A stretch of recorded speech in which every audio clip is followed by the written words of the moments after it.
जय हिंद दोस्तों। आज हम लोग पुनः उपस्थित हुए हैं आप सबों के सामने अपने नए सेशन को आगे बढ़ाने के लिए। तो जिस प्रकार से आप सबों का प्यार हमें मिल रहा है और इस चैनल पे जिस प्रकार से तैयारी आप लोगों का चल रहा होगा, तो हम यह आशा रख रहे होंगे कि एक बेस्ट तैयारी चल रहा होगा, क्योंकि डेली लगभग 400 से 450 घंटा वॉच टाइम आ रहा है और सिर्फ आप लोगों का यह प्यार दिख रहा है कि कितना हमें मिल रहा है। और यही प्यार अगले दिन जो हम लोग बैठते हैं यहाँ पर ग्रुप डिस्कशन करने के लिए, जो कि एक नए उत्साह और एनर्जी के साथ बैठते हैं, जिससे कि आप सबों का जो भी एग्जाम का तैयारी कर रहे होंगे उससे एग्जाम को क्रैक करने में हद तक सफलता पाएंगे।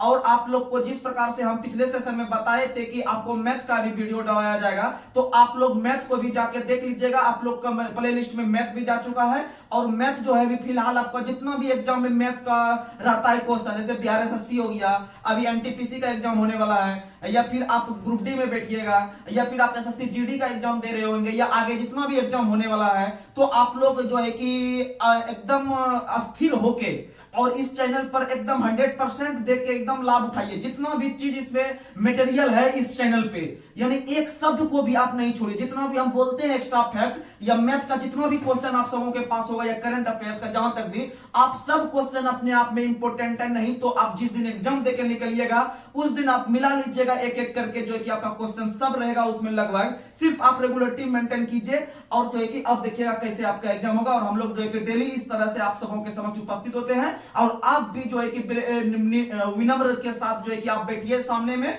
और अपना एक नोट्स वगैरह जो भी है आप बनाते होंगे। और इस तरह नोट्स आप जब बनाइएगा, लगभग एक कॉपी जब भर जाएगा, तो आप इसको रिवीजन कीजिएगा बार बार सप्ताह में, जब हम लोग रिकॉल करवाते हैं एक वीडियो में। तो आप लोग भी अपना जो भी नोट्स लिखे हुए हैं अपने हाथ से जो लिखिएगा वो ज्यादा कैच होगा। और बार बार जो हम एक शब्द का यूज करते हैं कि रेगुलर मेंटेन कीजिए, कमेंट में आप देखिएगा आप लोग को हम बार बार बोलते हैं सिर्फ आप रेगुलरिटी मेंटेन कीजिए। आप जिस भी एग्जाम का तैयारी कर रहे हैं, आपका एग्जाम का तैयारी बहुत ही अच्छा हो जाएगा। और कोई भी चीज अभ्यास से ही होता है। जब तक आप अभ्यास किसी भी चीज को बार बार नहीं करते हैं, तो ऐसा नहीं कि कितना भी इंटेलिजेंट आदमी होता है तो सोचता है कि अगर पढ़ लेंगे याद हो जाएगा, लेकिन ऐसा कुछ नहीं होता है। इंटेलिजेंट जो है ना पीछे पड़ जाता है हार्ड वर्क के सामने। इसीलिए आप लोग हार्ड वर्क को अपना वो बनाइए सबसे बड़ा हथियार, और देखिएगा कैसे एग्जाम निकलता है। तो चलिए इसी के साथ हम लोग शुरुआत करते हैं। आज का पहला सेशन करंट अफेयर्स और साइंस है, तो आप लोग समझने का प्रयास कीजिएगा। तो चलिए आप लोग को बताना है कि वर्तमान समय में भारत के प्रधानमंत्री जो नरेंद्र मोदी हैं, वो कितने नंबर के प्रधानमंत्री बने? 15वें नंबर के। कितने नंबर के? और बता दे कि नरेंद्र मोदी जो आपका हो गया 17वां लोकसभा में भी चल रहे हैं, इसके जस्ट कुछ दिन के बाद 18वां लोकसभा का चुनाव होने वाला है।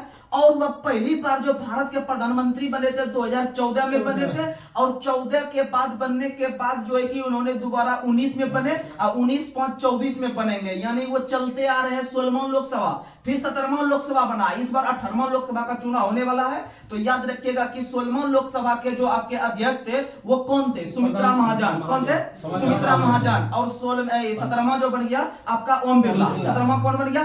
ओम बिरला। और 18वां जो रहेगा ये आगे वाला चीज देखने के लिए रहेगा। और आप लोग को बता दे कि लोकसभा का जो अध्यक्ष होता है उसे किसी प्रकार की शपथ नहीं दिलाई जाती है। तो ये सब चीज याद रखिएगा। और जो है कि नरेंद्र मोदी ने एक पुस्तक का भी रचना किया जिसका नाम है एग्जाम वॉरियर्स। एग्जाम वॉरियर्स नाम का, या फिर आपका एग्जाम योद्धा करके जो पुस्तक आएगा तो मारना है नरेंद्र मोदी का। समझ में आ रहा है? उसके बाद अगर देखें हम कि भारत के अंदर में जो प्रधानमंत्री पद होता है इसकी चर्चा अनुच्छेद 75 में है। किसमें है? 75 में। मंत्री परिषद की चर्चा 74 में है। मंत्री परिषद की चर्चा 74 में है, लेकिन मंत्री परिषद को कमांड करने के लिए अनुच्छेद 75 के तहत राष्ट्रपति के द्वारा प्रधानमंत्री को शपथ या फिर नियुक्ति दिलाया जाता है। याद रखने का प्रयास कीजिएगा। 74 में मंत्री परिषद और 75 में प्रधानमंत्री की नियुक्ति राष्ट्रपति के द्वारा। वहीं अगर बात करते हैं, मंत्री परिषद 74 में हो गया, लेकिन क्वेश्चन घुमा के पूछ देगा एग्जामिनर कि मंत्रिमंडल शब्द की चर्चा किस अनुच्छेद में है? तो 352 में। मंत्रिमंडल 352 समझिएगा। मंत्रिमंडल शब्द का चर्चा एकमात्र बार हमारे संविधान में किया गया है 352 अनुच्छेद में, जिसमें कि राष्ट्रपति काल लगता है। जिसमें राष्ट्रपति काल लगता है उसी में मंत्रिमंडल शब्द का प्रयोग किया गया, अर्थात 352 अनुच्छेद में। याद रखने का प्रयास कीजिएगा। लेकिन मंत्री परिषद 74, अब 75 में हो गया नरेंद्र मोदी अर्थात प्रधानमंत्री। ठीक, अगला अगला क्वेश्चन आप लोग को बताना है कि वर्तमान में भारत के रक्षा मंत्री कौन है? राजनाथ सिंह। रॉ से रक्षा, रॉ से राजनाथ, रॉ से रक्षा, रॉ से राजनाथ। और आप लोग को बता दे कि भारत के जो पहले रक्षा मंत्री थे वो बलदेव सिंह थे। कौन थे? बलदेव सिंह। रक्षा मंत्री भारत के पहले बलदेव सिंह और वर्तमान में रक्षा मंत्री राजनाथ सिंह है। अगला क्वेश्चन आप लोग को बताना है वर्तमान में भारत के गृह मंत्री कौन है? अमित शाह। गृह मंत्री कौन है? और गृह मंत्री जो अमित शाह है, इनका लोकसभा क्षेत्र गांधीनगर है। कौन है? गांधीनगर। और गुजरात की राजधानी भी कौन है? गांधीनगर। और अमित शाह को एक और मंत्रालय का कार्यभार दिया गया, सहकारिता मंत्री। सहकारिता मंत्री। और आप लोग को बता दें कि सहकारिता मंत्री का गठन भारत में पहली बार किया गया था इसी लोकसभा में, जो कि अभी चल रहा है। 17वीं लोकसभा में पहली बार सहकारिता मंत्री बना था। और इस मंत्रालय का जो कार्यभार पहली बार सौंपा गया अमित शाह को। किसे सौंपा गया? और आप लोग को बता दें कि भारतीय संविधान का एक भाग है, भाग 9 का ख। भाग 9 का ख। भाग 9, सबसे पहले भाग 9 को ही क्लियर कर देते हैं। भाग 9 में पंचायती राज है। अब भाग 9 के क में नगर पालिका है। अब भाग 9 के ख में सहकारी है। क्या है? सहकारी है, सहकारी संघ है। ये ध्यान में याद रखिएगा। अगला क्वेश्चन बताना है आप लोग को कि वर्तमान में भारत के सड़क परिवहन एवं राजमार्ग मंत्री कौन है? नितिन गडकरी। कौन है? नितिन गडकरी। याद रखिएगा, भारत के अंदर में वर्तमान में सड़क परिवहन एवं राजमार्ग मंत्री जो है वो नितिन गडकरी है। याद रखिएगा। अगला क्वेश्चन, और भारत के अंदर में जो सबसे अधिक जो सड़कों की लंबाई है वो किस राज्य में है? महाराष्ट्र में। सबसे अधिक सड़क की लंबाई महाराष्ट्र में है। वहीं अगर आपसे क्वेश्चन पूछे कि भारत में कच्ची सड़क की लंबाई सबसे अधिक किस राज्य में है? वो उड़ीसा में है। कहाँ है? उड़ीसा में। कच्ची सड़क कहाँ है? उड़ीसा में। और आपका जो सबसे अधिक सड़क कहाँ है? महाराष्ट्र यानी मुंबई में। याद रखिएगा। अगला क्वेश्चन आप लोग को बताना है कि वर्तमान में भारत के जनजातीय मामलों के मंत्री कौन है? अर्जुन मुंडा। वर्तमान में नहीं, अर्जुन मुंडा है। वर्तमान में जनजातीय मामलों के मंत्री कौन है? अर्जुन मुंडा। वर्तमान में जनजातीय मामलों के मंत्री हैं अर्जुन मुंडा। और अर्जुन मुंडा को हाल ही में अतिरिक्त कार्यभार दिया गया है, जो कि आपका कृषि एवं किसान कल्याण मंत्री था। तो उसका भी कार्यभार अर्जुन मुंडा को सौंपा गया। याद रखिएगा, अर्जुन मुंडा का संबंध झारखंड से है, तो ये याद रखने का प्रयास कीजिएगा। अगला क्वेश्चन, और अगर हम बात करते हैं कि भारत में सबसे अधिक जो जनजाति है, सबसे अधिक जनजाति मध्य प्रदेश में है। कहाँ में है? मध्य प्रदेश में है। अब सबसे अधिक जनजाति मध्य प्रदेश में है, लेकिन बोलेगा कि सबसे अधिक जनजाति जो है वो कौन सा जनजाति इंडिया में सबसे अधिक है? तो भील है। कौन सा है? तो आप लोग को बता दें कि भारत में सबसे 1 नंबर पे जो जनजाति है वो भील है। 2 नंबर पे गोंड है। 2 नंबर पे गोंड है। पहले गोंड ही हुआ करता था, लेकिन भील ने उसे पीछे कर दिया, यानी भील आ गया 1 नंबर पे। अब 2 नंबर पे आ गया गोंड। 3 नंबर पे संथाल है। 3 नंबर पे और चौथा नंबर पे मीना जनजाति आ गया है। चौथा नंबर पे मीना। तो याद रखिएगा, मीना जनजाति राजस्थान में निवास करती है। तो याद रखिएगा, पहला नंबर पे भील है, दूसरा गोंड है, तीसरा संथाल है और चौथा मीना है। याद रखिएगा ये जनजाति। और भारत में जो आदिवासी के जो पिता के रूप में जानते हैं ठक्कर बापा को, आदिवासी का पिता ठक्कर बापा को जानते हैं, ये याद रखिएगा। वहीं जनजातीय दिवस जो हम लोग प्रतिवर्ष जो मनाते हैं वो मनाते हैं हम लोग, जनजातीय विभाजन वर्ष जो मनाते हैं वो मनाते हैं 15 नवंबर को। 15 नवंबर को जनजाति दिवस। लेकिन आदिवासी दिवस अगर पूछेगा तब 9 अगस्त को। आदिवासी दिवस 9 अगस्त। आदिवासी दिवस 9 अगस्त। लेकिन आप लोग को पता होगा कि झारखंड के अंदर में हाल ही में कुछ दिन पहले नरेंद्र मोदी के द्वारा जो है कि बिरसा मुंडा के जयंती को जनजातीय दिवस के रूप में मनाने का जो घोषणा किया गया है वह 15 नवंबर के दिन ही, क्योंकि 15 नवंबर को ही जो है कि बिरसा मुंडा का जन्म हुआ था 1875 में। क्योंकि वह आपका झारखंड के अंदर में जो है कि जनजाति सबको बहुत आगे बढ़ाने का काम किया था। और उनका जन्म जो हुआ था वो खूंटी में हुआ था। रांची के पास एक शहर है खूंटी। तो खूंटी से ही जो है कि वह उनका जन्म हुआ था और वहां से ही वह अंग्रेज को जो है कि दबाने का प्रयास कर रहा था। इसीलिए याद रखिएगा, प्रत्येक वर्ष जनजातीय गौरव दिवस जो मनाने का घोषणा किया गया है नरेंद्र मोदी के द्वारा 15 नवंबर को। अब 15 नवंबर को झारखंड दिवस भी मनाते हैं। 15 नवंबर को झारखंड दिवस भी, क्योंकि झारखंड राज्य का गठन जो हुआ था 15 नवंबर 2000 को हुआ था। भारत के अंदर में 3 राज्य का गठन पक्का पक्की 2000 को होता है। याद रखिएगा, 1/9/15 1 तारीख को जो हुआ था वो आपका छत्तीसगढ़ का। वहीं 9 नवंबर को जो हुआ था आपका उत्तराखंड का। झारखंड का 15 नवंबर। तो अच्छा से याद रखिएगा, 1/9/15। शॉर्ट में एक ट्रिक याद रखिएगा, 6 उ झा। छत्तीसगढ़, उत्तराखंड, झारखंड। 1/9/15। असम में आ जाएगा नवंबर महीना। कौन सा महीना? नवंबर महीना। असम में ईस्वी 2000। 2000 याद रखिएगा। अगला क्वेश्चन अगर आपसे पूछेगा कि प्रवासी दिवस कब मनाते हैं, तो 9 जनवरी। प्रवासी दिवस 9 जनवरी। प्रवासी दिवस 9 जनवरी जो महात्मा गांधी भारत आए थे दक्षिण अफ्रीका से, 9 जनवरी 1915 को 2003 से मनाना शुरू किया है प्रतिवर्ष, जो है कि आपका प्रवासी भारत दिवस महात्मा गांधी के आने के उपलक्ष्य में।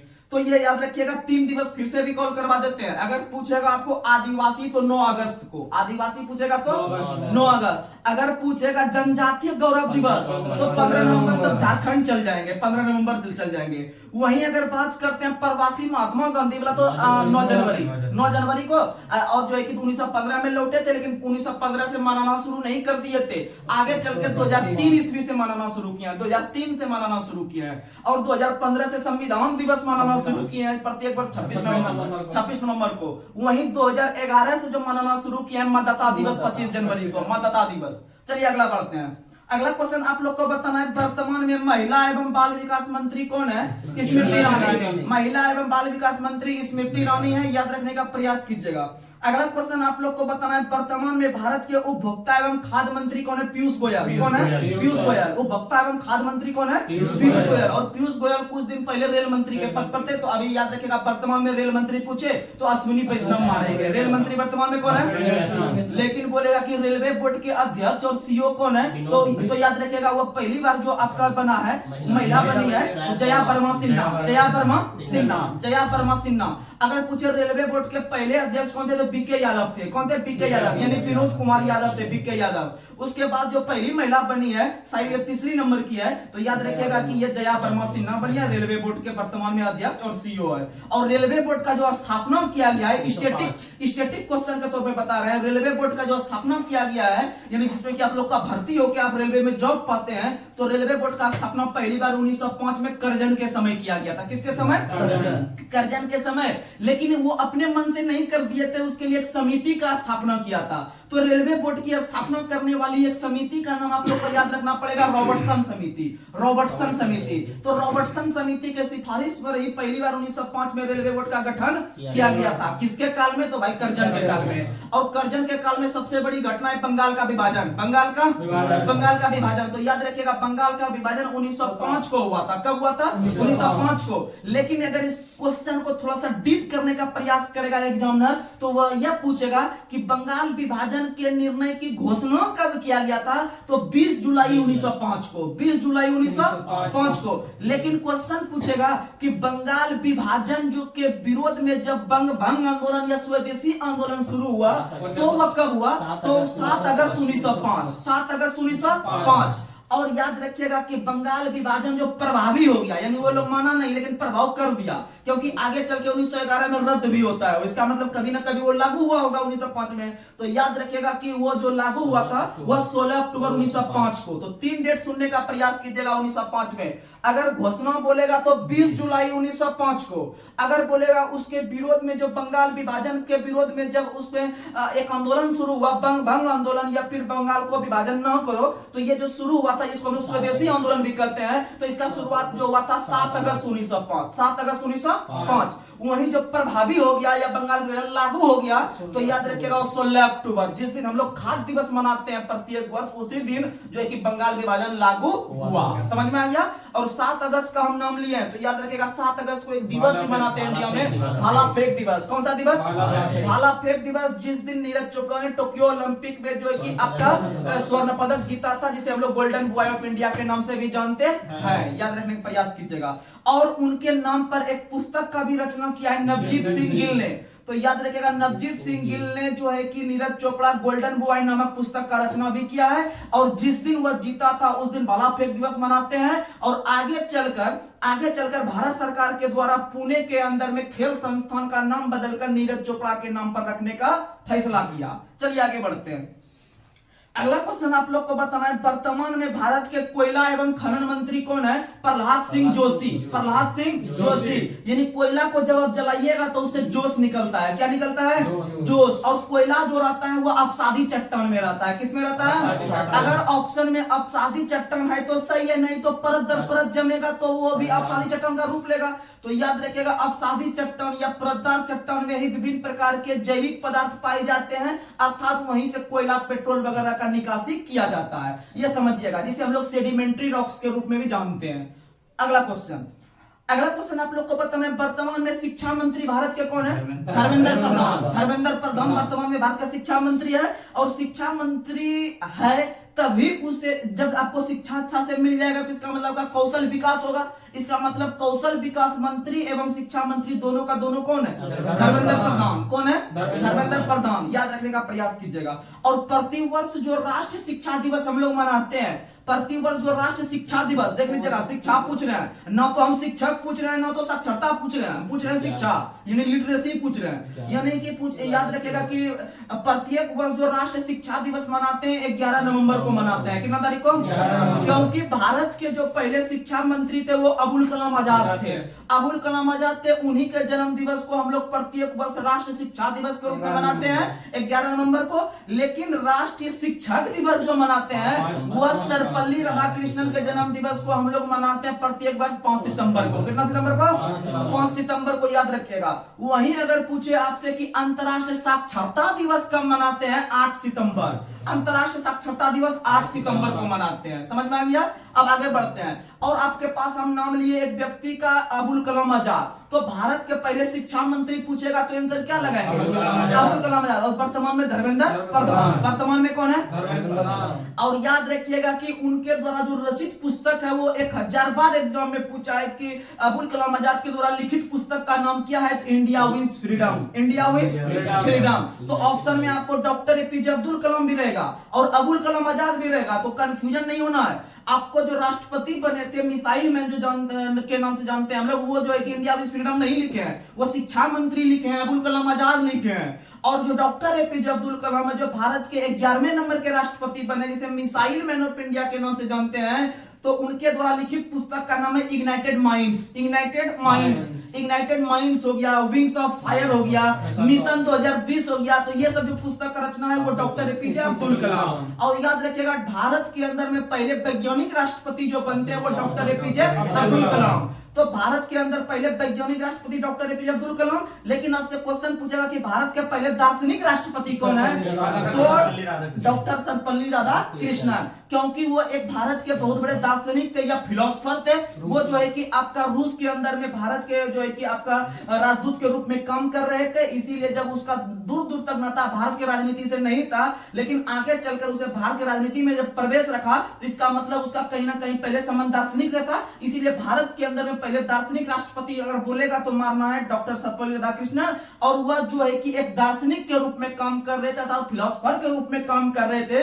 उसीलिए उनका 2 पुस्तक याद रखिएगा, बहुत फेमस पुस्तक है हमारे शिक्षक दिवस जो मनाते हैं जिस दिन। तो याद रखिएगा उनका एक पुस्तक का नाम है इंडियन फिलोसफी। Indian philosophy. वही वो जो है ना हिंदू पे भी रिसर्च करते थे, हमारे हिंदू धर्म पे भी रिसर्च करते थे, अर्थात Hindu view of life. Hindu view of life. Hindu view of life और इंडियन फिलोसफी दोनों के लेखक कौन है? डॉक्टर सर्वपल्ली राधाकृष्णन। यहाँ तक ठीक है। और भारत के अंदर में पहले राष्ट्रपति, पहले उपराष्ट्रपति एवं दूसरे उपराष्ट्रपति बने हैं। यानी हाँ, पहले उपराष्ट्रपति एवं दूसरे राष्ट्रपति, पहले उपराष्ट्रपति एवं दूसरे राष्ट्रपति बने हैं राजेंद्र प्रसाद के बाद। चलिए अब आगे बढ़ते हैं। नेचर क्योर मोरारजी देसाई का पुस्तक है। मोरारजी देसाई जो भारत के पहले गैर कांग्रेसी प्रधानमंत्री बने थे 1977 में, तो उनके द्वारा लिखा गया पुस्तक का नाम था नेचर क्योर। क्या नाम था? Nature cure. एक और व्यक्ति है पीवी नरसिम्हा राव। पीवी नरसिम्हा राव प्रधानमंत्री के रूप में काम किए थे 1991 से 96 के बीच, क्योंकि उनके कार्यकाल में आपका पंचायती राज को प्रधान दर्जा मिला, नगर पालिका को भी लागू किया गया 1993 में। तो इसका मतलब उन्होंने एक पुस्तक का रचना किया था जो बार बार एग्जाम में आता है, जिसका नाम है द इनसाइडर। द इनसाइडर पुस्तक के लेखक पीवी नरसिम्हा राव। पीवी नरसिम्हा राव। चलिए आगे बढ़ते हैं हम लोग। अगला क्वेश्चन आप लोग को बताना है कि वर्तमान में भारत के जहाज रानी एवं जलमार्ग मंत्रालय किसके पास है? तो याद रखिएगा ये सर्बानंद सोनोवाल के पास है। किसके पास है? सर्बानंद सोनोवाल के पास है, जो है कि आपका जहाज रानी मंत्रालय और जलमार्ग मंत्रालय और आयुष मंत्रालय, यानी जल से संबंधित जितना है वो कार्यभार संभालेगा कौन? तो याद रखिएगा सर्बानंद सोनोवाल। अगला क्वेश्चन बताना है। और भारत में जो प्रत्येक वर्ष जो राष्ट्रीय जल दिवस मनाते हैं वो 22 मार्च को। कब मनाते हैं? 22 मार्च को जल दिवस। और बिहार दिवस भी 22 मार्च को मनाते हैं। बिहार दिवस भी 22। लेकिन 22 मई को कौन सा दिवस मनाते हैं? तो याद रखिएगा 22 मई को जैव विविधता दिवस। 22 मई को जैव विविधता। लेकिन 22 अप्रैल को पृथ्वी दिवस। 22 अप्रैल को, तो याद रखिएगा 22 अप्रैल को पूछे तो पृथ्वी दिवस। अब 22 मई को जैव विविधता यानी बायोडाइवर्सिटी डे, ठीक है। और अगर पूछेगा आपको 22 मार्च तो भाई जल दिवस और बिहार दिवस। तो ये सब चीज याद रखिएगा। अगला क्वेश्चन आप लोग को बताना है कि वर्तमान में भारत के ग्रामीण विकास एवं पंचायती राज मंत्री कौन है? तो याद रखिएगा ये इसका संबंध बिहार से है और बिहार में इनका नाम है गिरिराज सिंह। क्या नाम है? गिरिराज सिंह। गिरिराज सिंह जो है कि वर्तमान में पंचायती राज मंत्री एवं आपका ग्रामीण विकास मंत्रालय, याद रखिएगा। अगला क्वेश्चन, और भारत के अंदर में जो ग्रामीण विकास संस्थान है वो हैदराबाद में है। कहाँ है? हैदराबाद में। ग्रामीण विकास संस्थान कहाँ है? हैदराबाद में। और राष्ट्रीय पोषण संस्थान भी कहाँ है? हैदराबाद में। और पोषण अगर एग्जाम में नहीं आएगा तो उसके बदले में दूसरा शब्द का यूज करता है राष्ट्रीय आहार संस्थान। आहार का मतलब भी पोषण होता है। इन राष्ट्रीय आहार संस्थान, राष्ट्रीय पोषण संस्थान दोनों हैदराबाद में है। और हैदराबाद का जो संस्थापक था, हैदराबाद एक स्वतंत्र शहर का जो स्थापना किया था वो निखिलिज खान ने किया था, जिसका वास्तविक नाम था निजामुल मुल्क। क्या नाम था? निजामुल मुल्क। और हैदराबाद को जो मिलाया गया ऑपरेशन पोलो के तहत, ऑपरेशन पोलो के तहत या ऑपरेशन कैटरपिलर के तहत 1948 में मिलाया गया। तो याद रखिएगा इसे जो मिलाया गया पुलिस के द्वारा ऑपरेशन चलाया गया, अर्थात पुलिस कार्रवाई के तहत मिलाया गया। समझ में आ गया?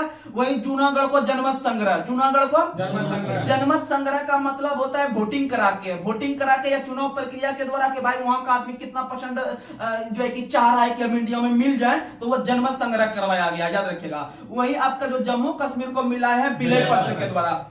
वहां के राजा थे राजा हरि सिंह। राजा हरि सिंह ने जब शुरू में मिलना नहीं चाह रहे थे, तो बाद में जब पाकिस्तान का मोहम्मद अली जिन्ना ने जब अटैक करवाया जम्मू कश्मीर को मिलाने के लिए, तो वो बेचारा आपके भाग के आए जवाहरलाल नेहरू के पास कि हमें बचा लीजिए। तो जवाहरलाल नेहरू ने कहा कि आप पहले इस पे सिग्नेचर कीजिए कि हम मिलेंगे भारत में, तभी आपको हम सहायता प्रदान करेंगे। तो बोला ठीक है भैया हम मिल जाएंगे। ये तो आपको शॉर्ट में कहानी बता रहे हैं, मिल जाएंगे। तब जो है कि उसमें विलय पत्र पे जल्दी से सिग्नेचर किया हरि सिंह ने। तब इधर से जो है कि आपका सरदार पटेल ने अपना सेना भेजा तुरंत एकदम, क्योंकि गृह मंत्रालय जो था वह सरदार पटेल के पास था और उसी को कार्यभार दिया गया था एकता बनाने का जो है कि भारत को। तो याद रखिएगा कि ये आपका मिलाया गया जो है कि पुलिस किसके द्वारा? विलय पत्र के द्वारा। किसके द्वारा? विलय पत्र के द्वारा। अगला क्वेश्चन आप लोग को बताना है, वर्तमान में भारत के खाद्य प्रसंस्करण मंत्री कौन है?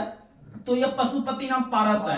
पशुपति पारस। याद रखिएगा जो रामविलास पासवान को आप लोग जानते होंगे, रामविलास पासवान का जो भाई है वो पशुपति पारस है। और यह वर्तमान में भारत के जो है कि आपके खाद्य प्रसंस्करण एवं उद्योग मंत्री है। याद रखिएगा।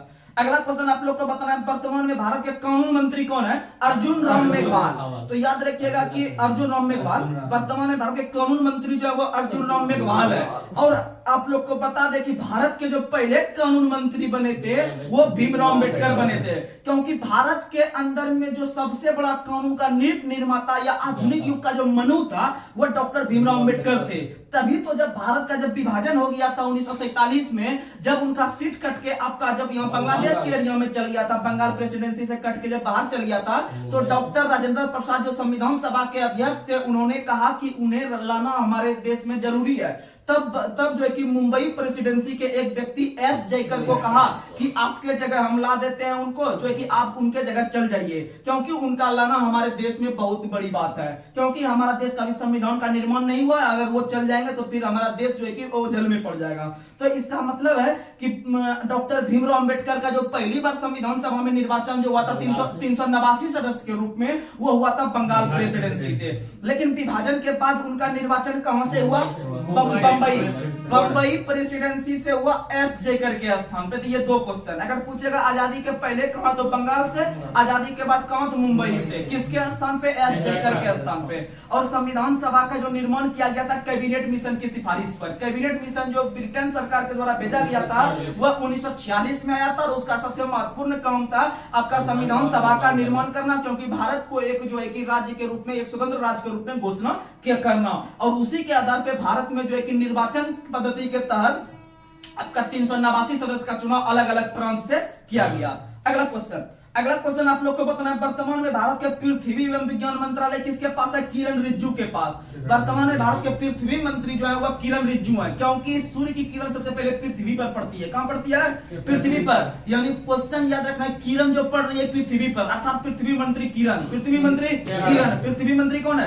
किरण रिजिजू। अगला क्वेश्चन आप लोग को बताना है, वर्तमान में पर्यावरण मंत्रालय भारत में कौन है? तो भूपेंद्र यादव। लेकिन भूपेंद्र पटेल पूछेगा तो गुजरात का मुख्यमंत्री, गुजरात के वर्तमान में मुख्यमंत्री भूपेंद्र पटेल, लेकिन भूपेंद्र यादव जो है वर्तमान में भारत के पर्यावरण मंत्रालय है, वर्तमान में भारत के। और प्रत्येक वर्ष जो पर्यावरण संरक्षण दिवस मनाते हैं भारत में 26 नवंबर को, पर्यावरण संरक्षण दिवस 26 नवंबर, पर्यावरण संरक्षण दिवस 26 नवंबर। लेकिन पर्यावरण दिवस अगर सिर्फ पूछेगा तो 5 जून, पर्यावरण दिवस 5 जून, लेकिन पर्यावरण संरक्षण पूछेगा तो मारेंगे 26 नवंबर। कब मारेंगे? 26 नवंबर। और अभी तुरंत बताए थे जय विविधता 22 मई, जय विविधता 22 मई, जय विविधता 22 मई। अब पृथ्वी दिवस 22 अप्रैल, पृथ्वी दिवस 22 अप्रैल। अगर पूछेगा सुनामी दिवस कब मनाते हैं? सुनामी दिवस 5 नवंबर, सुनामी दिवस 5 नवंबर। सुनामी दिवस कब मनाते हैं? अगर पूछेगा महासागर दिवस 8 जून, महासागर दिवस 8 जून, महासागर दिवस 8 जून। अगर आपसे क्वेश्चन पूछेगा समुद्र दिवस कब मनाते हैं? 5 अप्रैल, समुद्र दिवस 5 अप्रैल, समुद्र दिवस 5 अप्रैल, समुद्र दिवस 5 अप्रैल। अगर आपसे क्वेश्चन पूछेगा माउंट एवरेस्ट दिवस कब मनाते हैं? 29 मई को, माउंट एवरेस्ट दिवस 29 मई, क्योंकि माउंट एवरेस्ट पर चढ़ने वाले पहले व्यक्ति बने थे एडमंड हिलेरी एवं तेंजिंग नोर्गे। वो जो चढ़े थे 29 मई 1953 को चढ़े थे, 29 मई 1953 को चढ़ने वाले पहले व्यक्ति बने थे सर एडमंड हिलेरी और तेंजिंग नोर्गे। ठीक है, और जो चढ़े थे उस पर जो फतह किया था आपका झंडा वो 29 मई के दिन किए थे। इसीलिए प्रत्येक वर्ष 29 मई को हम लोग माउंट एवरेस्ट दिवस के रूप में मनाते हैं। लेकिन याद रखिएगा माउंट एवरेस्ट जो है वो हिमालय की सबसे ऊंची चोटी है। अगर आपसे क्वेश्चन पूछे हिमालय दिवस कब मनाते हैं तो हिमालय दिवस मनाते हैं 9 सितंबर को। हिमालय दिवस कब मनाते हैं? यानी माउंट एवरेस्ट 29 मई, हिमालय दिवस 9 सितंबर, हिमालय दिवस 9 सितंबर। और हिमालय को जो भौगोलिक आधार पे 4 भागों में बांटा गया। कितने भागों में? 4 भागों में याद रखने का प्रयास कीजिएगा। और अगर आपसे क्वेश्चन पूछे कि पर्वत दिवस कब मनाते हैं? पर्वत दिवस 11 दिसंबर, पर्वत दिवस 11 दिसंबर, पर्वत दिवस 11 दिसंबर। याद रखिएगा, ऐसा क्वेश्चन डेली हम रिकॉल करवाएंगे, आपको याद हो जाएगा, टेंशन नहीं लेना है। जो भी दिवस बोले अभी भूगोल के संदर्भ में बोले हैं आप लोग उसे नोट डाउन करने का भी प्रयास कीजिएगा, तब आपका एक बेस्ट तैयारी हो जाएगा। चलिए आगे बढ़ते हैं। अगला क्वेश्चन आप लोग को बताना है, वर्तमान में भारत के संस्कृति मंत्री, कल भी हम बताए थे, वर्तमान में भारत के संस्कृति मंत्री जो है वह आपका जी किशन रेड्डी है। जी किशन रेड्डी, संस्कृति मंत्रालय वर्तमान में कौन है? जी किशन रेड्डी। आप लोग को हमें क्वेश्चन बताए थे कि संस्कृति मंत्रालय ने एक योजना शुरू किया है भारत में जो है कि देखो गांव की ओर, ऐसे करके बताए थे ना, यानी देखो गांव की ओर, यानी गांव में ही आपका संस्कृति बचा हुआ है। यानी अगर गांव करके कुछ योजना आएगा तो मारेंगे संस्कृति मंत्रालय। क्या मारेंगे? संस्कृति मंत्रालय, याद रखिएगा। चलिए अब थोड़ा सा और ले लेते हैं राष्ट्रपति। आप लोग को बताना है कि राष्ट्रपति जो वर्तमान में द्रौपदी मुर्मू है वो कितने नंबर के हैं? 15वें नंबर के। तो याद रखिएगा राष्ट्रपति और प्रधानमंत्री दोनों 15वें नंबर के हैं।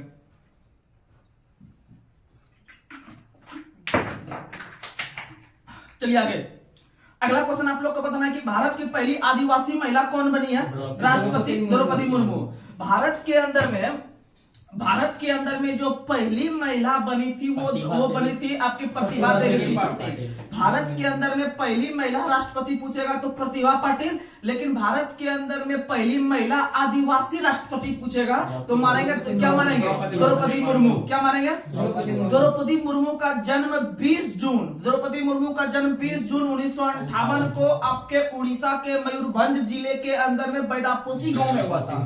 ठीक, और यह जो है कि आपका जो प्रारंभिक शिक्षा जो प्राप्त किया था वह रमा देवी कॉलेज भुवनेश्वर से किया था। रमा देवी कॉलेज भुवनेश्वर, क्योंकि आपको इसका जो प्रारंभिक शिक्षा जो हुआ है आपको याद करना जरूरी है, क्योंकि अगर आप 66वीं बीपीएससी का अगर आप देखते हैं प्री का क्वेश्चन तो उसमें क्वेश्चन पूछा गया था कि महात्मा गांधी ने अपनी प्रारंभिक शिक्षा जो प्राप्त किया था वो किस कॉलेज से? तो वो श्यामल दास कॉलेज भावनगर से किए थे। श्यामल दास कॉलेज भावनगर से, जो कि गुजरात में ही है, तो वहां से किए थे। इसका मतलब बड़े बड़े जो आदमी है उसका कहां से प्रारंभिक शिक्षा ग्रहण किया है वो याद रखना जरूरी है आजकल के पैटर्न को देखते हुए। तो ये आप अपडेटेड अपने आप को रखिएगा तो ये सही रहेगा। तो रमा देवी कॉलेज जो भुवनेश्वर में है, वहां से आपके द्रौपदी मुर्मू ने प्रारंभिक शिक्षा प्राप्त की है और इनका जन्म 20 जून 1958 को हुआ था, जो है कि मयूरभंज के पैदापोशी गांव में। तो ये सब रिकॉल कीजिएगा। अगला क्वेश्चन आप लोग को बताना है कि राष्ट्रपति बनने से पहले द्रौपदी मुर्मू जो है कि किस राज्य के राज्यपाल के रूप में झारखंड काम में काम कर रहे थे, झारखंड में काम कर रहे थे, ये देखने का प्रयास कीजिएगा।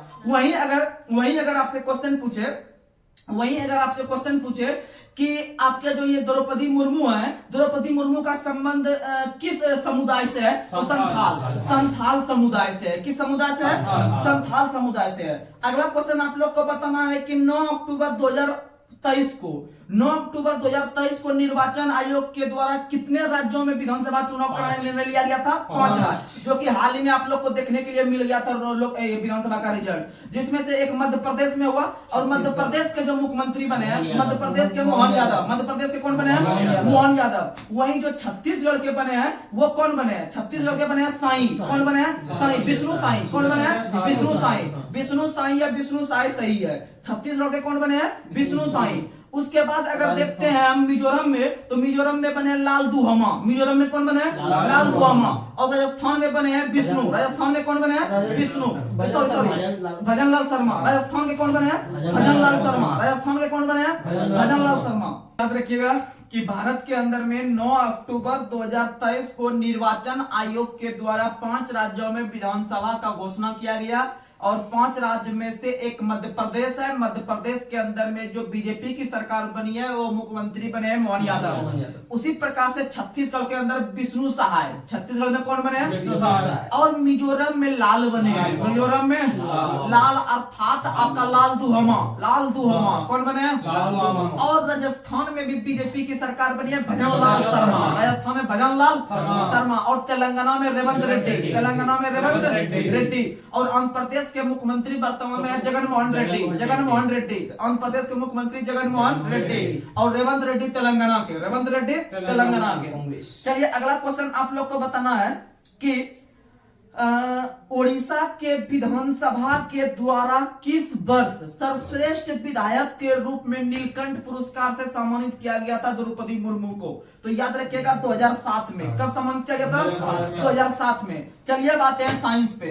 साइंस में आप लोग को बताना है कि किस तत्व की कमी से दांत और हड्डियां कमजोर हो जाती है? कैल्शियम। किसके द्वारा? कैल्शियम। किसके द्वारा? कैल्शियम। क्योंकि आप लोग को पता है कि हमारी हड्डियां जो बनी होती है वो कैल्शियम फास्फेट की बनी होती है। किसकी बनी होती है? कैल्शियम फास्फेट की बनी होती है। और इसमें जो आपका क्या कहते हैं उसको, हड्डी में जो आपका फास्फोरस का जो परसेंटेज होता है वो आपका 8% होता है। कितना परसेंट?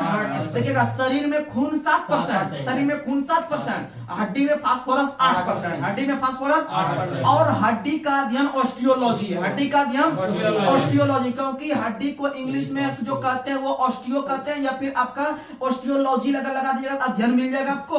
वहीं अगर हड्डी से हड्डी का जोड़ होता है, हड्डी से हड्डी को जोड़ को लिगामेंटस कहते हैं या लिगामेंट्स भी कहते हैं, जो भी बोल सकते हैं। हड्डी से हड्डी को जोड़ को लिगामेंट्स कहते हैं और हिंदी में स्नायु कहते हैं। हिंदी में क्या कहते हैं?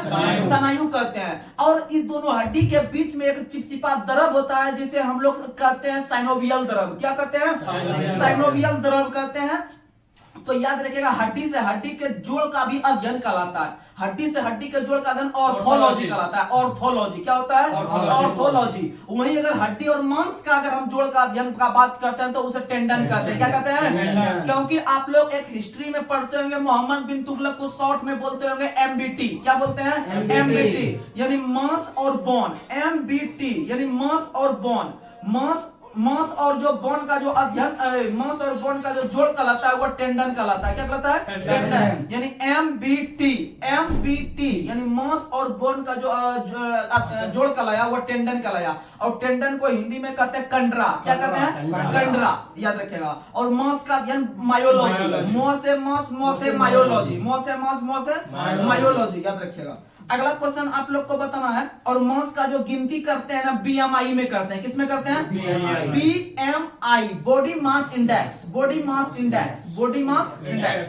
अगला क्वेश्चन आप लोग को बताना है पैरालाइसिस जो होता है जिसे हम लोग कहते हैं अंगघात। क्या कहते हैं? अंगघात। यानी कि शरीर के किसी भी अंग का टेढ़ा हो जाना या वो काम नहीं करना, वो हाँ तो वो पैरालिसिस कहलाता है। इसे हम लोग लकवा कहते हैं। क्या कहते हैं? लकवा। यानी अंग में घात हो गया, यानी उसको आघात पहुंचता है जो किसी अंग को, उसे पैरालिसिस कहते हैं। और याद रखिएगा पैरालिसिस जो होता है वो पोटेशियम की कमी से। किसके कमी से? पोटेशियम की कमी से। और आप लोग को हम पिछले सेशन में भी बताए थे कि हृदय रोगियों को या फिर हृदय को संतुलित करने के लिए पोटेशियम की आवश्यकता होती है। किसकी आवश्यकता होती है? पोटेशियम की आवश्यकता होती है। तो ये सब चीज आपको बताए थे। अगला क्वेश्चन आप लोग को बताना है, पौधों के लिए कौन सा मृदा जल उपयोगी होता है? याद रखिएगा केसिकीय जल। कौन सा जल? केसिकीय जल। क्योंकि पौधों में जो जाइलम और फ्लोएम नाम का जो उत्तक पाया जाता है वह दो तरह का काम करता है। जौ से जाइलम होता है और जौ से जल को लेके जाता है। याद रखिएगा, क्वेश्चन पूछेगा पौधों में जो जल का जो आपका नीचे से ऊपर जाता है, पौधों में जो जल नीचे से ऊपर जाता है, यानी कि जो से जाइलम होता है, जो से वो जल को लेके जाता है। यानी जो से जाइलम, जो से जल, यानी कि अब नीचे से जो खाद्य पदार्थ जो भी उसका पौष्टिक आहार है नीचे से जल के माध्यम से, जो तनाव के माध्यम से ऊपर जा रहा है, वह आपका किसी क्रिया के द्वारा जा रहा है जो ऊपर, वो जाइलम के माध्यम से जाता है। किसके माध्यम से? वही फ्लोएम फैलाता है। फ्लोएम यानी खाद्य पदार्थ को जो विभिन्न प्रकार के पेड़ पौधों के अंग में जो फैलाने का काम करता है वो फ्लोएम। कौन करता है? यानी जाइलम ले जाने का काम करता है और फ्लोएम फैलाने का काम करता है। समझ में आ गया? और याद रखिएगा पौधों के पत्तियों में जो प्रकाश संश्लेषण होती है वह आपका स्ट्रोमा और ग्रेना में संपन्न होती है। समझ में आ गया? यानी कि पेड़ के पत्तियों पे जो आपका ग्रेना पाया जाता है उसी में जो है कि प्रकाश संश्लेषण होती है। और प्रकाश संश्लेषण आपकी सूर्य के किरण की उपस्थिति में होता है। और याद रखिएगा प्रकाश संश्लेषण की जो प्रक्रिया है इसमें आपका CO2 गैस का प्रयोग किया जाता है। किसका प्रयोग किया जाता है? CO2। और बाहर निकलता है ऑक्सीजन। बाहर निकलता है ऑक्सीजन। याद रखिएगा, अगर क्वेश्चन पूछे कौन सी गैस मुक्त होती है या बाहर निकलती है? ऑक्सीजन। और प्रयोग में आती है CO2। प्रयोग में आती है CO2। प्रकाश संश्लेषण में प्रयोग में कौन गैस? CO2। अब बाहर कौन निकलती है? ऑक्सीजन। कौन निकलती है? ऐसे इसका अंतिम उत्पाद कार्बोहाइड्रेट है। ऐसे इसका अंतिम उत्पाद कार्बोहाइड्रेट रहेगा। ऑप्शन में वो मारेंगे, नहीं तो ग्लूकोज मारेंगे। क्या मारेंगे? ग्लूकोज मारेंगे। लेकिन बोलेगा कौन सी गैस का चर्चा कर देगा तो ऑक्सीजन मार देंगे। वही कौन सा गैस का प्रयोग होता है उसमें बनाने में, तो होता है CO2। वही प्रकाश संश्लेषण की जो प्रक्रिया है, प्रकाश संश्लेषण की जो प्रक्रिया है इसकी खोज करने वाले वैज्ञानिक जो थे, इसका नाम बहुत इंपॉर्टेंट है, याद रखिएगा मेल्विन केल्विन।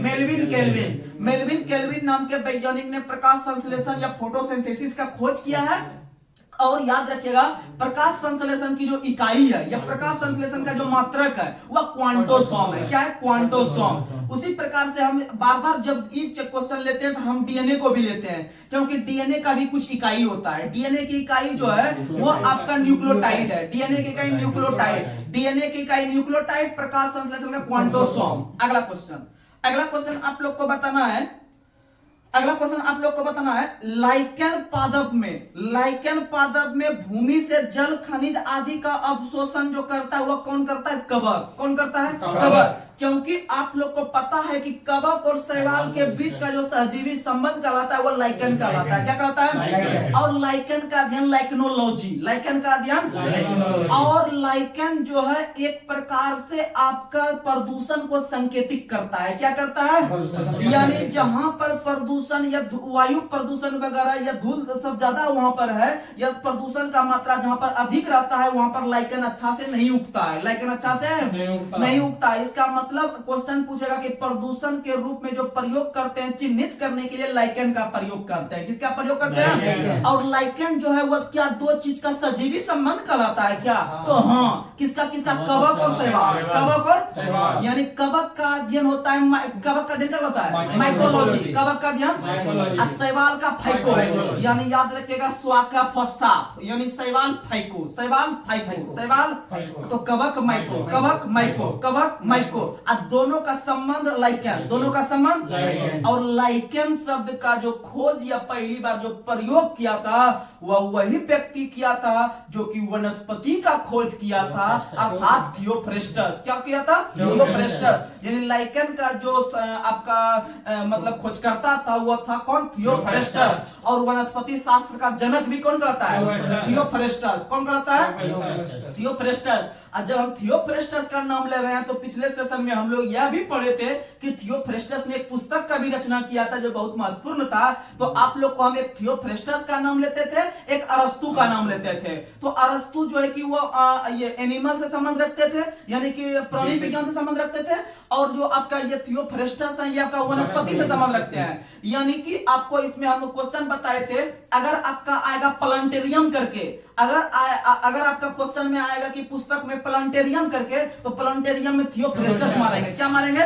थियोफ्रेस्टस। वहीं अगर आपका प्लांटेरियम के जगह पर एनिमिलियम आएगा, तो एनिमिलियम में ले लेंगे अरस्तु को। किसको ले लेंगे? अरस्तु को, क्योंकि एनिमल यानी प्राणी विज्ञान के जनक कहलाते हैं, अरस्तु कहलाते हैं। और बायोलॉजी के भी जनक कौन कहलाते हैं? अरस्तु। बायोलॉजी के जनक भी अरस्तु। तो ये क्वेश्चन आएगा, अगर प्लांट करके आएगा क्वेश्चन में लिखा हुआ, तो मारेंगे थियोफ्रेस्टस, क्योंकि प्लांट से ही रिसर्च करके वैज्ञानिक कहलाए हैं थियोफ्रेस्टस, और वो लाइकन का भी खोज किए हैं। और लाइकन का अध्ययन लाइकनोलॉजी, और लाइकन जो होता है वह आपका जो है कि प्रदूषण का सूचक होता है, प्रदूषण का सूचक। और कवक और शैवाल के सभी जीव संबंध भी क्या कहलाता है? लाइकन। उसी प्रकार से अगर आपसे क्वेश्चन पूछेगा कि सजीव और निर्जीव का सजीवी संबंध क्या कहलाता है, तो वह वायरस कहलाता है। क्या कहलाता है? वायरस, यानी विषाणु कहलाता है। क्या कहलाता है? विषाणु। ये सब क्वेश्चन आता है एग्जाम में। और विषाणु का अध्ययन वायरोलॉजी, विषाणु का अध्ययन। और विषाणु का खोज 1892 में इवान विस्की के द्वारा, किसके द्वारा?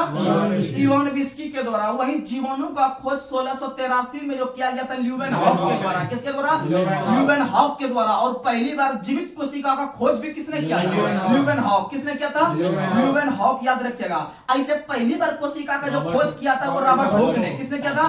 रॉबर्ट हुक ने 1665 में। लेकिन वो मृत कोशिका था। कैसा कोशिका था? मृत कोशिका। तो ये सब चीज याद रखने का। और वो जो रॉबर्ट हुक था उसका संबंध इंग्लैंड से था। अगला क्वेश्चन आप लोग को बताना है कि कीटभक्षी पौधे किन क्षेत्रों में पाए जाते हैं। तो याद रखें, बहुत पूछा हुआ क्वेश्चन है, बहुत इंपॉर्टेंट क्वेश्चन है कि जहां पर कीटभक्षी पौधा होता है, जो कि कीट जैसे उस पेड़ पर बैठेगा तो वह तुरंत उसको भक्षण कर लेगा, यानी उसको खा लेगा। तो याद रखेगा, कीटभक्षी पौधा वहीं पर उगते हैं जहां पर नाइट्रोजन की कमी होती है। जहां पर नाइट्रोजन की कमी होती है। बहुत मस्त क्वेश्चन है। तो याद रखेगा, जहां पर नाइट्रोजन की कमी होती है वहीं पर कीटभक्षी पौधा उगते हैं। और कीटभक्षी पौधा जो होते हैं वो कीट का ही भक्षण कर लेते हैं, कीट का ही भक्षण कर लेते हैं। और याद रखेगा कि सबसे महत्वपूर्ण जो कीटभक्षी पौधा है वो आपका बटरवर्ट है। कौन सा है? बटरवर्ट। याद रखेगा, बटरवर्ट नाम का जो पौधा है वो कीटभक्षी पौधा है। ये क्वेश्चन आपका आरआरबी ग्रुप डी में क्वेश्चन पूछता है कि निम्न में से कौन एक कीटभक्षी पौधा है? याद रखेगा, बटरवर्ट। कौन है? बटरवर्ट। याद रखेगा, बहुत महत्वपूर्ण है। अगला क्वेश्चन आप लोग को बताना है, प्रकाश संश्लेषण का अंतिम उत्पाद क्या है? अभी तो बताएं। प्रकाश संश्लेषण का अंतिम उत्पाद कार्बोहाइड्रेट। कौन सा है? कार्बोहाइड्रेट। और जो है कि वो नहीं देगा तो ग्लूकोज मारेंगे। क्या मारेंगे? ग्लूकोज मारेंगे। याद रखिएगा। अगला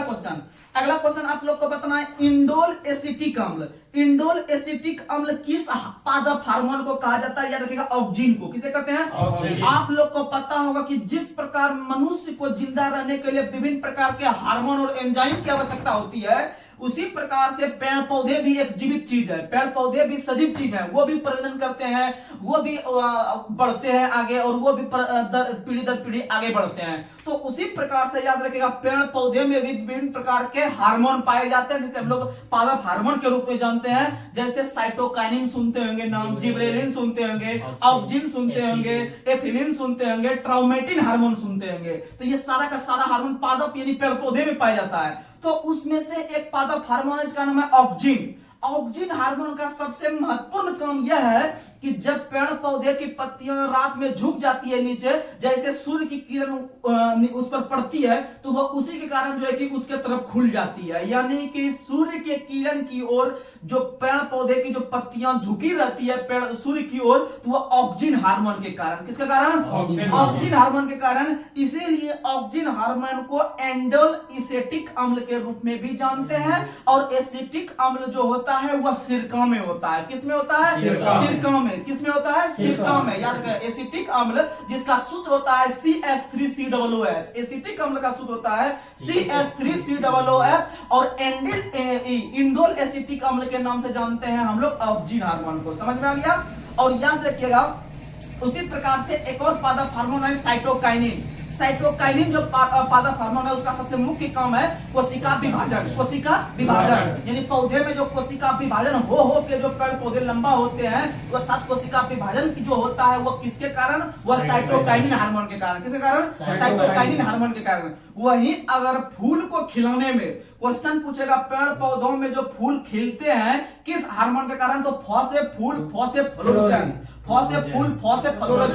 यानी फ्लोरोजेंस हार्मोन के कारण फूल जो है कि खिलते हैं। वहीं अगर पूछेगा कि पेड़ पौधे को जब थोड़ा सा छील दीजिएगा अपने हाथ से यानी काट दीजिएगा उसको, तो देखते होंगे कि उसमें घाव वगैरह या थोड़ा सा ऐसे उसमें पपड़ी पड़ जाता है, उसमें परत पड़ जाता है। तो इसका मतलब कहीं ना कहीं जिस प्रकार से आदमी का कट उठ जाता है तो वहां भी घाव होता है। तो आदमी का शरीर में अगर घाव होता है तो वह विटामिन सी उसको भरपाई करता है, विटामिन सी भरपाई करता है, या फिर लसिका भरपाई करता है, लसिका भरपाई करता है शरीर में जो पता है लसिका। तो उसी प्रकार से जब पेड़ पौधे में घाव होता है तो उसे भरने के लिए पादप हार्मोन उत्तरदायी है जिसका नाम है ट्रॉमेटिन हार्मोन। तो ट्रॉमेटिन हार्मोन जो उसका घाव का भरपाई किया पेड़ पौधे में, इसका मतलब वो डॉक्टर के रूप में काम कर रहे हैं वो हार्मोन। इसीलिए क्वेश्चन पूछेगा कि निम्न में से किस पादप हार्मोन को डॉक्टर हार्मोन की संज्ञा दिया गया है, तो ट्रॉमेटिन। क्या मारेंगे? ट्रॉमेटिन। याद रखने का प्रयास कीजिएगा। वहीं अगर आपसे बात करता है एथिलीन हार्मोन का, तो आप लोग जो पका हुआ पपीता खाते हैं, पका हुआ आम खाते हैं, पेड़ से तोड़े खा लिए पका हुआ, इसका मतलब वो जो पका है, क्या कभी सोचे कि वो पका है तो कौन हार्मोन से पका है, तो याद रखेगा एथिलीन हार्मोन। कौन हार्मोन? लेकिन बहुत लोगों को एसिटिलीन मन में आता है ना, फल पकाने के लिए एसिटिलीन। तो एसिटिलीन जो होता है वह कृत्रिम रूप, जैसे आप आम को पेड़ से तोड़ लिए, तोड़ के घर में रख लिए, उसको गैस देके पका लिए, 2 दिन के बाद खाए, तो इसका मतलब उसको जो कृत्रिम ढंग से पका रहे हैं तो वो एसिटिलीन से पका रहे हैं। और पेड़ पौधे से जो पक के गिर के जो आप खा रहे हैं वो एथिलीन से खा रहे हैं। किससे खा रहे हैं? एथिलीन से खा रहे हैं। इसका मतलब एसिटिलीन गैस जो बना होगा वो कृत्रिम रूप से बना होगा। इसका मतलब एसिटिलीन गैस जो बनता है जिसका सूत्र C2H2 होता है, तो एसिटिलीन जो बनता है वह कैल्शियम कार्बाइड पर जब जल की प्रतिक्रिया करवाते हैं तो आपको एसिटिलीन गैस की प्राप्ति हो जाती है, जो फलों को कृत्रिम रूप से पकाने में सहायक होता है। उसी प्रकार से जब हम बात करते हैं आपका मीथेन गैस का, एक मीथेन गैस होता है, तो मीथेन गैस जिसका सूत्र CH4 होता है, इस गैस को जो हम प्राप्त करते हैं वह आपका एल्युमिनियम कार्बाइड पर जब जल की प्रतिक्रिया करवाते हैं तो मीथेन गैस की प्राप्ति होती है। और मीथेन गैस जो है वह एक प्रकार से मार्स गैस के रूप में भी जानते हैं। और मीथेन गैस जो होता है वह दलदली जगह से, धान के खेत से, गाय भैंस जो जुगाली करते रहता है उसके मुंह से जो गैस निकलती है वो मीथेन गैस होती है। अगला क्वेश्चन आप लोग को बताना है, पेड़ पौधों में संवेदनशीलता या पेड़ पौधे भी जीवित होते हैं, इसका सबसे पहला प्रमाण देने वाला वैज्ञानिक कौन था? जेसी बोस या जगदीश चंद्र बोस। समझ में आ गया? यानी जेसी बोस याद रखिएगा, ये भारत के वैज्ञानिक थे। अगला क्वेश्चन आप लोग को बताना, और जगदीश चंद्र बोस ने एक यंत्र का खोज किया था, क्रेस्कोग्राफ। याद किए होंगे क्रेस्कोग्राफ का जो खोज किया था, जो कि आपका पेड़ पौधे की जो वृद्धि मापता है वो क्रेस्कोग्राफ मापते हैं। तो याद रखिएगा कि पेड़ पौधों में वृद्धि ज्ञात करने के लिए क्रेस्कोग्राफ का जो खोज किया था वो एक भारतीय वैज्ञानिक ने किया था जिसका नाम जेसी बोस। तो 2 क्वेश्चन याद रखिएगा, पेड़ पौधे जो बढ़ते हैं ये सबसे पहले प्रमाण जो दिया है जगदीश चंद्र बोस ने, जेसी बोस ने दिया है, या उसमें जो वृद्धि जो होता है उसको मापने के लिए यंत्र भी बना दिया। देखिए भैया इसे माप भी सकते हैं हम, तो वो जो है कि क्रेस्कोग्राफ है। कौन सा है? क्रेस्कोग्राफ। और याद रखिएगा कि पेड़ पौधों में जो वृद्धि की दर जो ज्ञात करते हैं वो ऑक्जिनोमीटर से। किससे ज्ञात करते हैं? ऑक्जिनोमीटर से। याद रखिएगा ऑक्जिनोमीटर से। अगला क्वेश्चन आप लोग को बताना है, पौधों की वृद्धि मापने के लिए कौन सा यंत्र? ऑक्जिनोमीटर। कौन सा यंत्र? ऑक्जिनोमीटर। लेकिन जगदीश चंद्र बोस ने मापने के लिए कौन सा किया था? क्रेस्कोग्राफ। क्या किया था? क्रेस्कोग्राफ। याद रख लीजिएगा। और पेड़ पौधों का अध्ययन डेंड्रोलॉजी कहलाता है। क्या कहलाता है? डेंड्रोलॉजी। पेड़ पौधों का अध्ययन डेंड्रोलॉजी। अगला क्वेश्चन, हाँ, झाड़ियों का यानी काष्ठी पेड़ों का अध्ययन। अगला क्वेश्चन आप लोग को बताना है कि हल्दी का जो पीला रंग होता है वह किसके कारण होता है? कुरकुमिन के कारण। किसके कारण? कुरकुमिन के कारण हल्दी का पीला रंग कुरकुमिन। और आप लोग को बता दें कि भारत के अंदर में 3 प्रकार का जो हल्दी है अभी इनको GI टैग मिला हुआ है जो बहुत फेमस है। सबसे पहले उड़ीसा के अंदर में पता है आप लोग को कंधमाल हल्दी। उड़ीसा के अंदर में कंधमाल हल्दी, वहीं तमिलनाडु के अंदर में एक शहर है, देखते होंगे रेलवे जंक्शन पे जाते होंगे तो बहुत सारे ट्रेन के इंजन में लिखा रहता है ईरोड करके, ईरोड लिखा रहता है। इसका मतलब समझिएगा ईरोड शहर तमिलनाडु में है। तो याद रखिएगा ईरोड एक हल्दी भी है जिसको जीआई टैग मिला है, याद रखिएगा। वहीं एक हल्दी है महाराष्ट्र के अंदर में, संगली हल्दी। संगली हल्दी आपका महाराष्ट्र के अंदर में है, याद रखिएगा। ये 3 प्रकार का हल्दी है और हल्दी का जो पीला रंग होता है आपका किसके कारण? कुरकुमिन के कारण। किसके कारण? कुरकुमिन के कारण। यहीं तक ही नहीं, हल्दी जो है एक प्रकार से पीएच स्केल का सूचक भी है। हल्दी जो है एक प्रकार से पीएच स्केल का सूचक भी है। जैसे आप लोग 3 गो पढ़ते होंगे, मिथाइल ऑरेंज पढ़ लेते होंगे, एक वो लिटमस पढ़ लेते होंगे, एक वो आपका फिनोल्फथेलिन पढ़ लेते होंगे। इसका मतलब ये तीनों से कम नहीं है। ये तीनों तो आपका पीएच का सूचक ही है, अलग अलग कलर बताता ही है। लेकिन साथ ही साथ अगर आपके पास ये तीनों उपलब्ध नहीं है तो आप हल्दी का प्रयोग करके भी यूज कर सकते हैं। और यह क्वेश्चन जो है कि ऐसे ही नहीं बोल रहे हैं। अगर आपके पास आरआरबी ग्रुप डी का सेट होगा रखा हुआ 2000 इस बार का सेशन या पिछले वाला, तो उठा के देख लीजिएगा। ये क्वेश्चन सीधा पूछा गया है कि निम्न में से कौन सा जो है कि पादप जो है कि आपका पीएच स्केल में रंग दर्शाने के लिए सूचित किया जाता है? तो याद रखिएगा हल्दी। क्या होगा? हल्दी। बहुत फेमस क्वेश्चन है। अगला क्वेश्चन टमाटर का लाल रंग लाइकोपिन। टमाटर का लाल रंग लाइकोपिन के कारण। वहीं याद रखिएगा कि टमाटर जो है, टमाटर से संबंधित एक क्रांति भी कार्यरत है, गोल क्रांति। कौन सी क्रांति? गोल क्रांति, सॉरी लाल क्रांति। कौन सी क्रांति? लाल क्रांति। कौन सी क्रांति? लाल क्रांति जो है मांस के साथ साथ टमाटर से भी है, मांस के साथ साथ टमाटर। वही गोल क्रांति आलू से है, गोल क्रांति आलू से है, याद रखिएगा। और आप लोग को बता दें कि मांस का जो सबसे बड़ा निर्यातक देश है अर्जेंटीना। कौन सा है? अर्जेंटीना। और याद रखिएगा कि अमेरिका के अंदर में जो एक शहर है शिकागो, शिकागो भी मांस के लिए बहुत फेमस है, शिकागो, याद रखिएगा। जहां पर कि आपका भारत के एक व्यक्ति थे, स्वामी कौन थे? स्वामी विवेकानंद, जिन्होंने कि आपका धर्म सम्मेलन को सम्मानित किया था, जो है कि 1893 में शिकागो शहर में जो सम्मानित किया था। वो शिकागो शहर मांस के उत्पादन के लिए भी बहुत फेमस है। लेकिन पूरे विश्व में अगर पूछे आपका मांस के निर्यातक में कौन सा देश सबसे अग्रणी है? अर्जेंटीना। और अर्जेंटीना की राजधानी ब्यूनस आयर्स है, जो कि लालपटा नदी के किनारे है। किस नदी के किनारे? लालपटा नदी के किनारे। एग्जाम का पूछा हुआ क्वेश्चन है। अगला क्वेश्चन,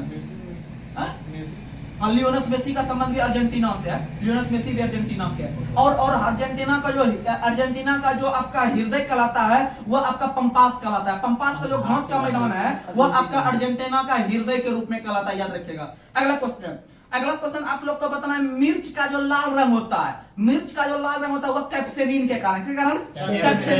कैप्सेनिन के कारण जो मिर्च का लाल रंग होता है। और बिहार दरोगा में पूछा हुआ पिछले सेशन का मेंस का सवाल था कि आलू में जो एक रोग होता है वह किसके कारण होता है? सोलेनिन के कारण। किसके कारण? सोलेनिन। क्योंकि आलू जो है वह सोलेनेसी कुल का पौधा है। आलू जो है, आलू बैगन दोनों सोलेनेसी, आलू बैगन दोनों सोलेनेसी। और याद रखिएगा भिंडी जो है, गुड़हल जो है, यह मालवेसी के अंतर्गत। किसके अंतर्गत? मालवेसी के अंतर्गत। वहीं जितने प्रकार का आपका अनाज आता है, चाहे आप गेहूं ले लीजिए, जो है कि मक्का ले लीजिए, या फिर आप धान ले लीजिए, ये सभी प्रकार का जो है ये आपका किसके अंतर्गत है? ये ग्रेमिनेसी के अंतर्गत। किसके अंतर्गत? ग्रेमिनेसी कुल का पौधा है। वहीं अगर हम बात करते हैं, सेब हो गया, अनानास सब हो गया, या बादाम सब हो गया, ये सब रोजेसी के अंतर्गत है। किसके अंतर्गत है? यानी याद रखिएगा, सेब बादाम वगैरह को हम लोग रोज यूज करते हैं, रोज यूज करना चाहिए सेब बादाम, इसीलिए रोजेसी हो गया।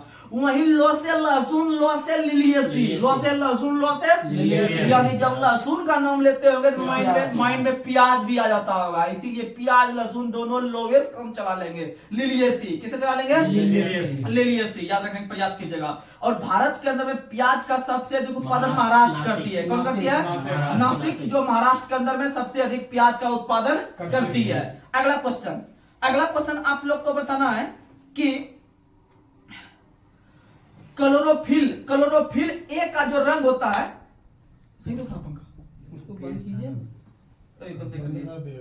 उसको थोड़ा चला कम दें, गर्मी बहुत है, तेज कर दो, तेज नहीं कम कर, नहीं सही है।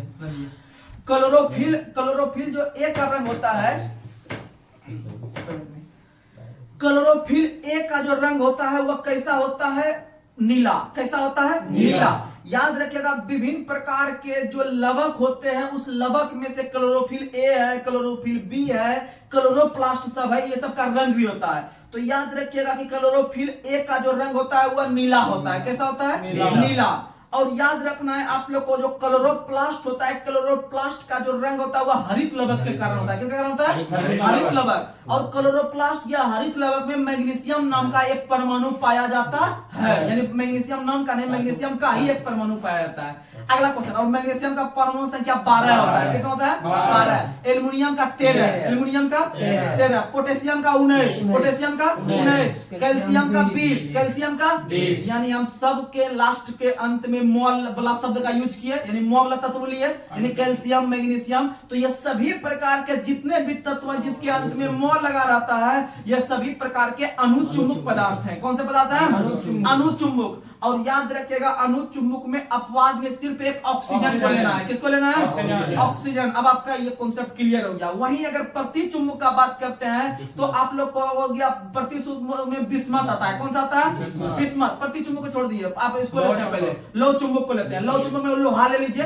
निकेल ले लीजिए, उसके बाद कोबाल्ट ले लीजिए और इस्पात ले लीजिए, इस्पात ले लीजिए। यानी सुनिएगा, लोहा, कोबाल्ट, निकेल, इस्पात, ये 4 गो जो है लौह चुंबक हो गया। बाद बाकी जिसके अंत में मोल लगा रहेगा और उसमें एक ऑक्सीजन को सटा लेंगे तो वो अणुचुंबक हो गया। और ये दोनों जब कलेक्ट हो गया, बाद में जो शेष बचेगा सब किसमें डाल देंगे? प्रतिचुंबक। किसमें डाल देंगे? प्रतिचुंबक। अगला क्वेश्चन, अगला क्वेश्चन आप लोग को बताना है, बलब्बर, बलब्बर, बलब्बर है एक क्या? और ऐसा ही क्वेश्चन जब आप ग्रुप डी का सेट पलटाइएगा ना, 2-4 क्वेश्चन आपको ऐसा दिखेगा कि सुन के ही माइंड में शॉर्ट लग जाएगा और लगता है ग्रुप डी बहुत कम लेवल का एग्जाम है। आप उसका बायोलॉजी का क्वेश्चन और साइंस का क्वेश्चन उठा के देख लीजिए, बढ़िया बढ़िया आदमी हिल जाएगा उसको बनाने में। तो आप लोग याद रखिएगा कि बलब्बर जो है एक प्रकार की सघन और मोटी परत की वसा है, यानी मोटी और सघन परत की जो वसा कहलाती है वह बलब्बर कहलाती है। क्या कहलाती है?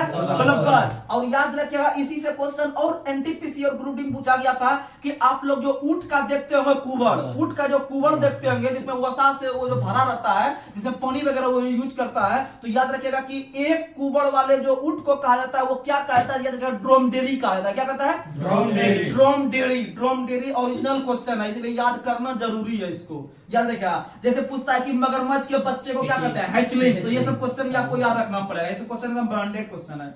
अगला, अगला क्वेश्चन आप लोग को बताना है कि दांत का जो चितकबड़ा रंग हो जाता है, देखते होंगे कि उसमें परत चढ़ जाता है, जिसको हम लोग कहते हैं पैरिया हो गया है। तो याद रखिएगा कि दांत का जो चितकबड़ा अर्थात अत्यधिक पीलापन जो दिखता है वह किसके कारण? तो याद रखिएगा वह फ्लोरोसिस के रोग का उदाहरण है। किसका उदाहरण है? फ्लोरोसिस रोग का उदाहरण है। और याद रखिएगा कि दांत में आपका मसूड़ा जो है वही मसूड़ा पैरिया से प्रभावित होता है। याद रखिएगा पैरिया से दांत प्रभावित नहीं होता है, पैरिया से मसूड़ा प्रभावित होता है। तो याद रखिएगा पैरिया से मसूड़ा।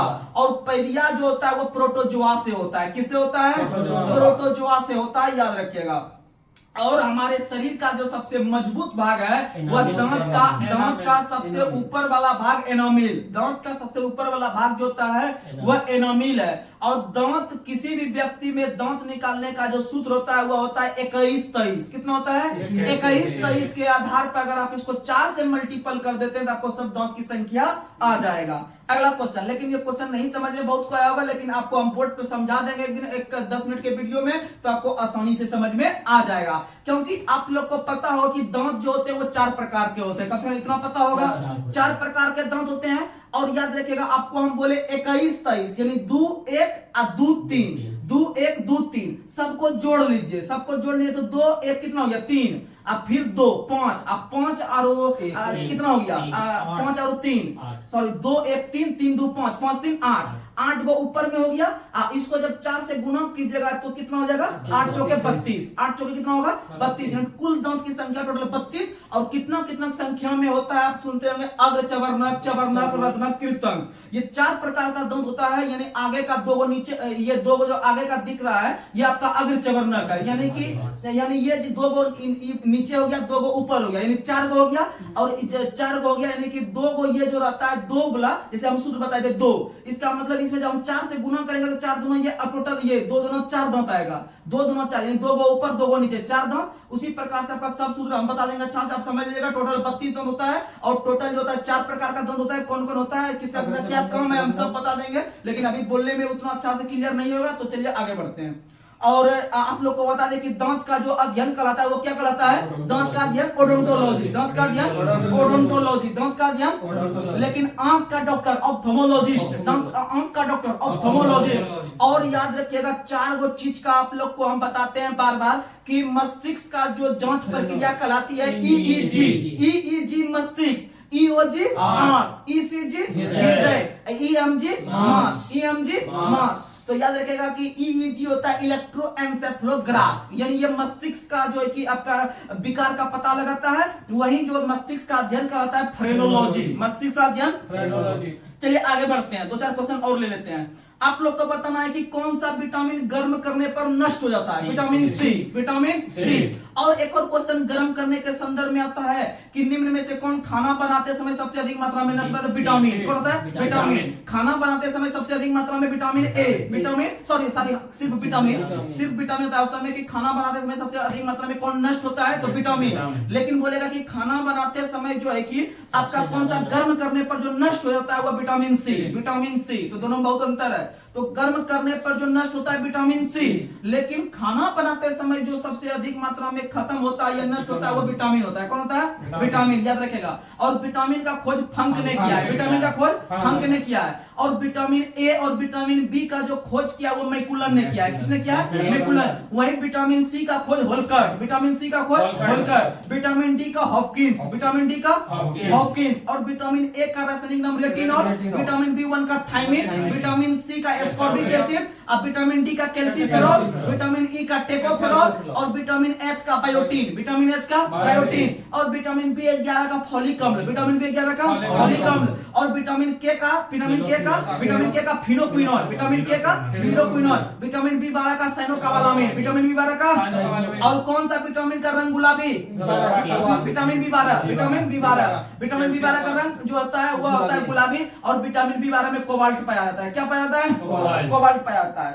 चलिए आज का लास्ट सवाल आप लोग को बताना है, उसके बाद फिर कमेंट बॉक्स में पूछेंगे आप लोग से। आप लोग बताइए सामान्य कार्यशील महिला के लिए प्रोटीन की उपयुक्त दैनिक मात्रा जो होना चाहिए कितना ग्राम होना चाहिए? 45 ग्राम। कितना ग्राम?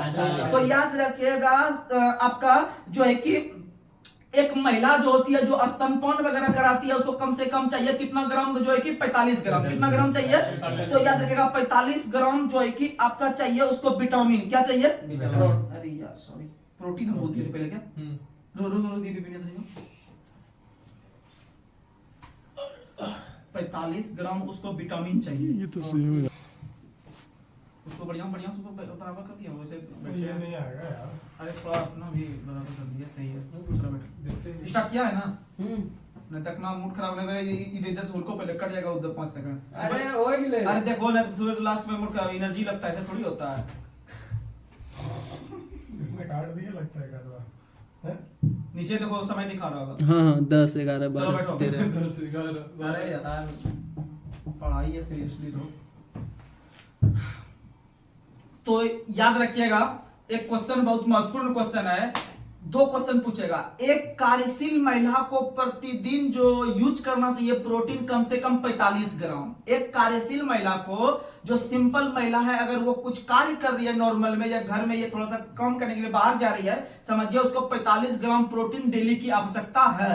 वहीं जो एक गर्भवती महिला है, अगर एक गर्भवती महिला है तो इसका मतलब अगर गर्भवती है तो इसको मतलब कहीं ना कहीं वो उनके अंदर में जो पल रहे हैं बच्चे पेट में उनको भी कुछ एनर्जी चाहिए। तो इसका मतलब उनको 2 व्यक्ति का एनर्जी चाहिए, इसीलिए उनको 70 ग्राम प्रोटीन चाहिए। 70 ग्राम प्रोटीन चाहिए एक गर्भवती महिला को। और एक कार्यशील महिला को चाहिए जो है कि 45 ग्राम प्रोटीन। कितना ग्राम प्रोटीन? 45 gram protein. और याद रखेगा और बच्चा जो पेट में पल रहा होता है महिला को, उनको जो भोजन प्राप्त होता है वो प्लेसेंटा के द्वारा। किसके द्वारा? प्लेसेंटा के द्वारा। यह क्वेश्चन एग्जाम में पूछा गया है। और याद रखिएगा कि जिस भी महिला ने एक बार भी बच्चे को जन्म नहीं दिया है उनके गर्भाशय का भार 50 ग्राम होता है। कितना ग्राम होता है? 50 ग्राम। और जिस महिला ने बच्चे को एक बार जन्म दे दिया है उस महिला के गर्भाशय का वजन जो होता है 100 ग्राम। कितना ग्राम होता है?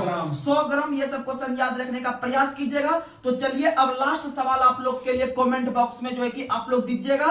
और जिस प्रकार से विभिन्न प्रकार के छात्र ने इस पूरे वीडियो को देखते हैं और कमेंट का जवाब देते हैं, जो भी हम सवाल पूछते हैं तो हमें बहुत खुशी की अनुभूति प्राप्त होती है, जिससे कि अगले दिन जो बैठते हैं इसमें भी हम लोग अलग एनर्जी के साथ बैठते हैं। तो चलिए आज का आप लोग सवाल का जवाब दीजिएगा। आप लोग को बताना है कि कौन सा विटामिन दूध में नहीं पाया जाता है, कौन सा विटामिन दूध में नहीं पाया जाता है। आप लोग इसका जवाब दीजिएगा और आपको रिप्लाई भी इसका मिलेगा। और इसी तरह से आप लोग अपने 100% जो है कि ईमानदारी के साथ अपने पढ़ाई को दीजिए, क्योंकि एग्जाम में आपको खुद बैठना है और एग्जाम आपको निकालना है। दुनिया ऐसे बोलते रहती है और बोलेगी आगे, जब तक आप सफल नहीं होइएगा तो ऐसे ही आपको टेंशन आएगा, लेकिन टेंशन नहीं लेना है। आपके सभी टेंशन के लिए हम काफी हैं, आप टेंशन नहीं लेना, आप सिर्फ पढ़िए, 100% देके आपका सिलेक्शन पक्का होगा। चलिए तब तक के लिए धन्यवाद।